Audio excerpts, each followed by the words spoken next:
Tonight here on 11 at 11, we are following up on an iTEAM investigation about how explosives are stored at area construction sites. It's happening in Kentucky and Indiana, and in less than 3 years, explosives were stolen on 2 separate occasions in Kentuckiana.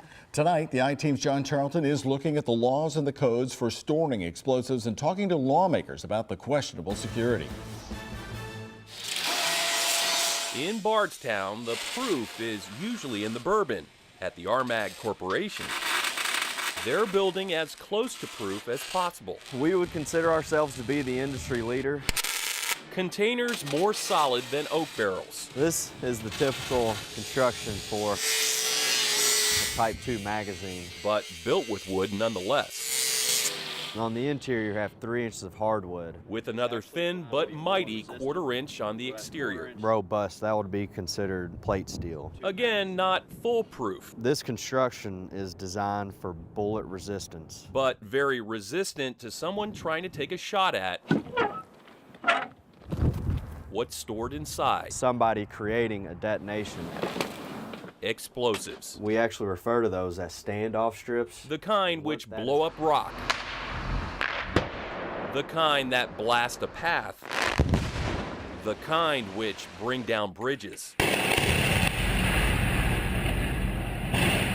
That kind of power needs to be contained.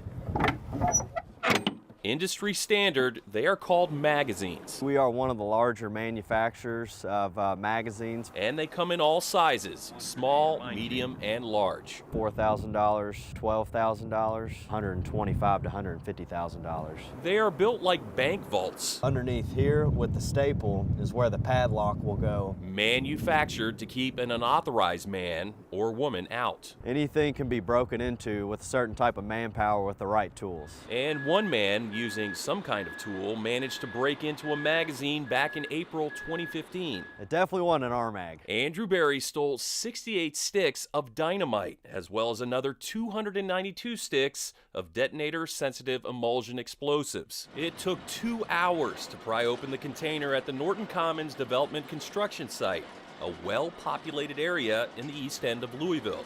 Yet no one saw Berry doing it.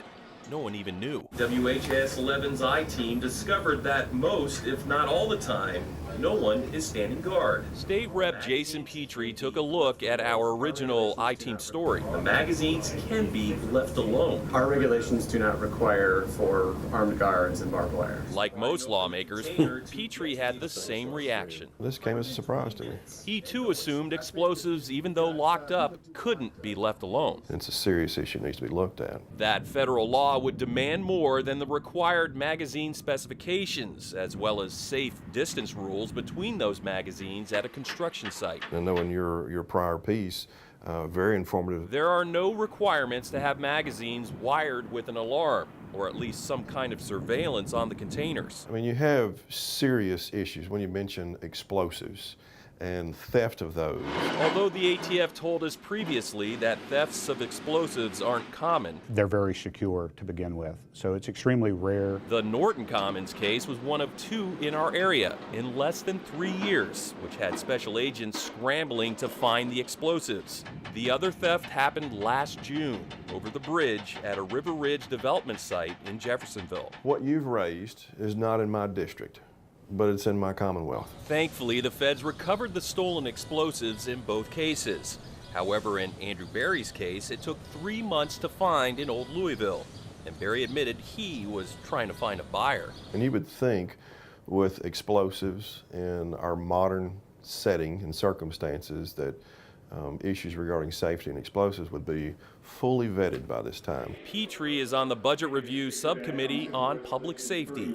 State Rep Jason Nemes So I think we can do more than what we're doing. is the chair of that subcommittee. Kentucky needs to get it right. And the Norton Commons theft happened just outside his district. I reached out after you and I spoke. I reached out to the Kentucky Office of Homeland Security and the Kentucky Department of Natural Resources and asked them, because they're the experts, asked them to look into it to see are Kentucky's laws sufficient, or do we need to improve them? Although the ATF has standards, states can go above and beyond those requirements. Pennsylvania has done that, adding more layers to magazine security, including hourly inspections, monitoring with closed-circuit television, and electronic intrusion detection devices such as alarms. When there's someone who's on the site that is not supposed to be there, we can easily have monitors to let us know, hey, somebody's there, go look at it. But we could do a lot better than what we're doing for probably not much cost. Just browse the internet and you'll find all kinds of affordable cameras, including these weatherproof, battery-operated, and night vision ones. You get email alerts, and it works with motion sensors. A couple cameras for a couple $100. Now, this is one of RMAG's larger magazines. It's 44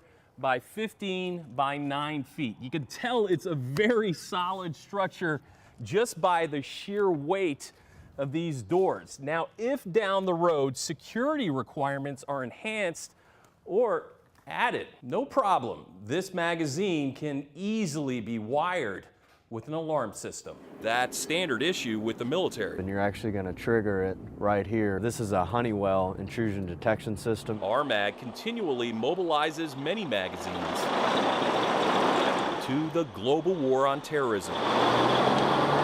For security in the homeland, explosive concerns are now on the radar, at least in Kentucky. But for your work and your station's work, we wouldn't be making these advancements. Legislative discussion on magazines is back in circulation. Now's the time. It won't cost much, it's not much of a change, but it will go a long way to keeping us safe.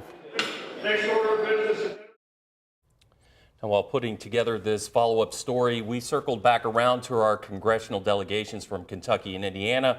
Only Senators Joe Donnelly and Todd Young of Indiana responded. Donnelly called it a serious matter, while Young said he's reached out to the ATF for recommendations. However, neither of our senators in Kentucky responded, and that includes Senator Rand Paul, who sits on the Senate Committee on Homeland Security and Government Affairs. Now, Congressman John Yarmouth did do a sit-down interview for us in the original story. So. Well, you know, with the economy doing better, construction is booming all over the place. This stuff's everywhere. Yeah, especially if you're on a major development site and you're blasting rocks. So it's literally out in a container out in the middle of a field.